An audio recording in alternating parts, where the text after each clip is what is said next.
औज़ुबिल्लाहिमिनश्शैतानिर्रजीम बिस्मिल्लाहिर्रहमानिर्रहीम। मैं हूँ राना शकील रहमान। नाज़रीन, वज़ीर आज़म साहब का आवाम को बड़ा रिलीफ। पेट्रोल और डीज़ल 10 रुपये सस्ता, बिजली 5 रुपये सस्ती कर दी गई है। आई सेक्टर में 100% टैक्स छूट दे दी गई है। और इंडस्ट्री में जो ओवरसीज़ इंडस्ट्री लगाएंगे, यहाँ पर आके अपनी सरमायाकारी करेंगे या कोई भी बंदा करेगा, उससे कोई सवाल जवाब नहीं होगा। वज़ीर आज़म साहब ने अपनी मिसाल दी कि मेरी बीवी पर एक सहाफ़ी ने अटैक किया, जो कि नहीं करना चाहिए था। वज़ीर आज़म कोई भी हो, वज़ीर आज़म साहब का कहना था कि वज़ीर आज़म कोई भी हो, इमरान खान हो, नवाज शरीफ हो, जरदारी हो, XYZ कोई भी हो, ये वज़ीर आज़म की सीट है। वज़ीर आज़म को जो है अटैक नहीं करना चाहिए, उस सीट को अटैक नहीं करना चाहिए। बिल्कुल ठीक कहा आपने। महंगाई का जिक्र किया वज़ीर आज़म साहब ने कि अमेरिका, कनाडा और UK में महंगाई की रेशो इस तरह से बढ़ी है। कोरोना के आने से पहले क्या थी, कोरोना के आने के बाद वो महंगाई किस तरह ऊपर गई है। ठीक हो गया। अच्छा, अब यहाँ पे कुछ चंद चीज़ें हैं जो कि मैं वज़ीर आज़म साहब की गोश गुज़ार करना चाहता हूँ, अपने अवाम के साथ शेयर करना चाहता हूँ कि जब सबसे पहले आ जाए हम लोग महंगाई की तरफ, असल इशू है जो महंगाई का, उसकी तरफ आते हैं।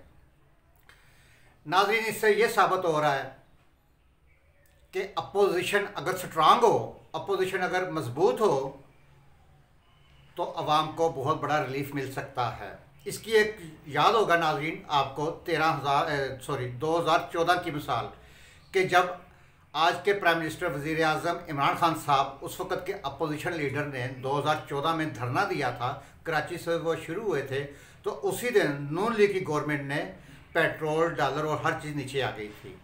इसका मतलब है अगर अपोजिशन स्ट्रांग होगी, अपोजिशन अवामी मसाइल पर तवज्जो देगी, तो गवर्नमेंट की तरफ से अवाम के लिए बहुत बड़ा रिलीफ मिल सकता है, आ सकता है। लेकिन बदकिस्मती से हमारे यहाँ पर वो हो अपोजिशन हो या गवर्नमेंट हो, उनकी सिर्फ तवज्जो अवाम पे नहीं, सिर्फ अपनी पर्सनल अपनी सीट की लड़ाई होती है, अपनी ज़ाती लड़ाइयाँ होती हैं, ना कि अवाम के मसाइल की तरफ कोई इनकी लड़ाई जाती है, ना कि अवामी मसाइल की तरफ कोई इनकी तरफ तवज्जो होती है। लेकिन जैसे ही अपोजिशन कोई इस तरह का इक़दाम उठाए, जैसे कि अभी तारीख अदम एतमाद होने जा रही है, बिलावल भुट्टो ने, पीपल्स पार्टी ने कराची से अपना लॉन्ग मार्च शुरू कर दिया है। देखिए टाइमिंग देखें नाज़रीन कि जैसे ही प्राइम मिनिस्टर साहब पे एक प्रेशर बढ़ा है तारीख अदम एतमाद का, लॉन्ग मार्च का, तो साथ ही अवाम को इतना बड़ा रिलीफ मिल गया। टैक्सेस में भी छूट हो गई, नंबर 1। नंबर 2, अब नाज़रीन आ जाएं प्राइम मिनिस्टर की बड़ी खूबसूरत बात है, उन्होंने बड़ी खूबसूरत बात की है कि मेरी बीवी पे अटैक किया गया। प्राइम मिनिस्टर की जो सीट है उसे इज़्ज़त देनी चाहिए। एक सहाफ़ी ने लिखा मेरी बीवी के बारे में, जबकि ये सहाफ़ी को ये नहीं करना चाहिए था, ये नहीं लिखना चाहिए था। लेकिन प्राइम मिनिस्टर साहब प्लीज़ अब भी अगर आप समझ जाएं कि इस सीट को इज़्ज़त देनी है, ओए नवाज शरीफ नहीं, उस वक़्त नवाज शरीफ भी प्राइम मिनिस्टर था। जनाबे वाला, मैं बीइंग ए सहाफ़ी, मेरा किसी पार्टी से कोई तल्लक नहीं है। सिम्पथी ज़रूर होती हैं, वो किसी भी पार्टी के साथ हो सकती हैं, लेकिन ओए नवाज शरीफ, वो भी एक प्राइम मिनिस्टर थे उस वक़्त, नहीं कहना चाहिए था। कलसूम नवाज बिस्तर मर्ग पर थी, PTI के वर्करों ने क्या किया, भेस बदल कर डॉक्टरों का रूप धार कर कलसूम नवाज के कमरे तक पहुंच गए थे, नहीं करना चाहिए था। सर जी, जब इंसान को खुद तकलीफ पहुंचती है ना, फिर उसे एहसास होता है। ये सब मुकाफात अमल है, जैसा करोगे वैसा भरोगे। जो आज काटूंगा वो कल को मैं जो आज मैं बीजूंगा वो कल को मैं काटूंगा। ये मुकाफात अमल है, नहीं करना चाहिए। उम्मीद है कि आइंदा जब भी आप, अल्लाह करे आपका ये 5 साल का टर्नओवर पूरा हो, उसके बाद जो भी पार्टी इलेक्शन जीत के आएगी वही हुकूमत करेगी। हो सकता है कल को आप अपोजिशन में आ जाएं, लेकिन अब इन चीज़ों को आप मद्देनज़र ज़रूर रखिएगा कि जब आप वज़ीर आज़म की सीट पर होते हैं तो ज़िम्मेदारियाँ क्या क्या होती हैं और क्या क्या चीज़ें जो होती हैं, एक बर्दाश्त की लिमिट कहाँ तक होती है और वो लिमिट कब क्रॉस करती है, किस स्टेज पे जाके वो लिमिट क्रॉस करती है। आइंदा आपने अपोजिशन में जाकर इन चीज़ों का प्लीज़ ख़ास ख्याल रखना है। बहुत शुक्रिया प्राइम मिनिस्टर साहब। अच्छा, दूसरा नाज़रीन, महंगाई का जिक्र किया प्राइम मिनिस्टर साहब ने अमेरिका, कनाडा और यूके का।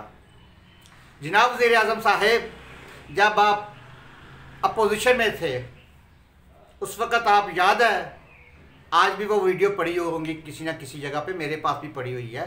सर आप उस वक़्त कहा करते थे उधर की महंगाई की जो है ना, आप आमदन का जिक्र किया करते थे कि अमेरिका में उस वक़्त 2013-14 की बात है, उस वक़्त अमेरिका में एक पाकिस्तानी या वहाँ का जो अमेरिकन है या कैनेडियन है या यूके में, कि वो लोग उस वक़्त 2 लाख के करीब तनख्वाह लेते थे। आप ये फिगर दोहराया करते थे कि वहाँ पे 2 लाख रुपये तनख्वाह है और पाकिस्तान में उस वक़्त 15,000 तनख्वाह हुआ करती थी।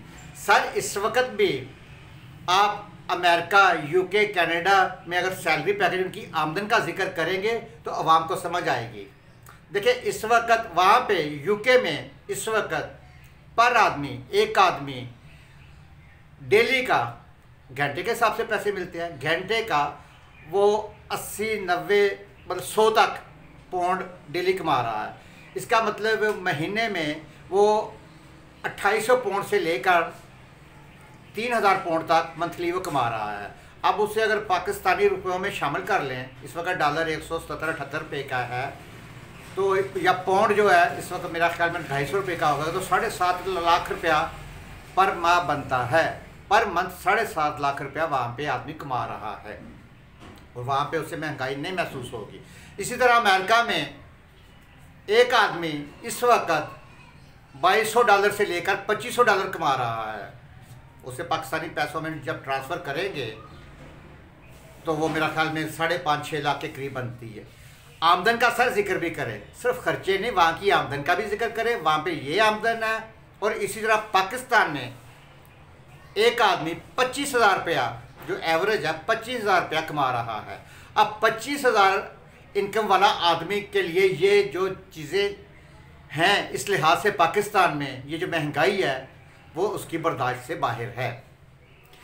सर आपका ये कदम बहुत अच्छा है सेहत कार्ड का, ये भी आपने जिक्र किया सेहत कार्ड। अल्लाह करे ये सेहत कार्ड आगे चलकर ये कामयाब हो जाए, लेकिन अभी भी सेहत कार्ड के बारे में बहुत सारी आवाम को मुश्किलात पेश आ रही हैं। कई हॉस्पिटल में, मेरा एक ज़ाती एक्सपीरियंस हुआ है, यहाँ पे एक हॉस्पिटल है, मैं नाम नहीं लेता, उस हॉस्पिटल में वो कार्ड नहीं चला।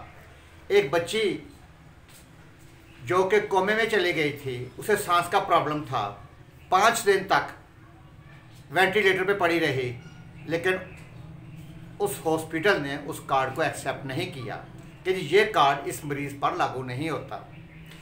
अगर ये कार्ड आपका, अल्लाह करे पाकिस्तानी अवाम के लिए, अल्लाह करे ये कार्ड आगे चलकर बेहतरीन सहूलतें दे अवाम के लिए, तो ये आपका एक बहुत बड़ा अवाम को रिलीफ है। नाज़रीन, मेरी सियासतदानों से और सहाफ़ियों से हाथ जोड़कर अपील है कि प्लीज़ कोई भी किसी के घर तक ना पहुँचे। ये अखलाकी तौर पर, इस्लामी तौर पर और कानूनी तौर पर ये ज़्यादती है। ये सहाफ़ियों से और सियासतदानों से भी अपील है।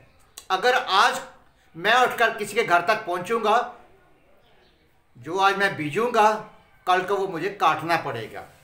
लिहाजा ये ज़रूर सोचिएगा, हम एक मुस्लिम कंट्री हैं, हम एक इस्लामी रियासत है, हम गैर मुस्लिम कंट्रीज़ को क्या पैगाम दे रहे हैं। लिहाजा गौर कीजिएगा। इस प्रोग्राम के साथ इजाज़त दीजिए। अल्लाह हाफ़िज़।